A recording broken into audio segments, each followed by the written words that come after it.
మీ marriage ఎన్నాళ్ళు అయిందండి correct గా? 24 years కదా.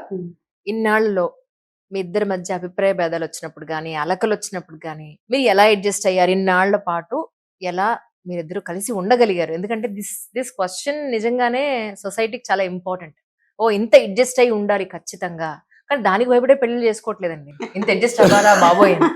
నాకు అదే అనిపిస్తూ ఉంటుంది. ఎందులోనే అడ్జస్ట్ అవ్వాలి కదా. లైఫ్ ఇంట్లో wife and husband we both are one and the same అనుకున్నప్పుడు అడ్జస్ట్మెంట్ కష్టం అనిపించదు. అవును అవును. అది నువ్వు వేరు నేను వేరు అంటే కష్ట సుఖాల్లో కలిసి ఉండాలి కానీ సుఖంలో కలిసి ఉంటాం కష్టంలో ఉండడం అనేది అంటే ఇల్లాజిక్ కదా. ఏ వైఫ్ అండ్ హస్బెండ్ కైనా చిన్న చిన్న గొడవలు అవుతాయండి. అవ్వకపోయినా బాగోదు, యాక్చువల్ గా రొటీన్ గా ఉంటది. గొడవలు అయినప్పుడు ఒకళ్ళకి కోపం వచ్చింది అనుకోండి, ఇంకొకళ్ళు కొంచెం తగ్గి ఉండి తర్వాత మాట్లాడుకుంటే అయిపోతుంది. ఆ ఇద్దరు ఒక్కసారి అరుచుకుని ఇష్యూ అది aggressive అయిపోతే అగ్రెసివ్ అయితే ప్రాబ్లం అవుతుంది.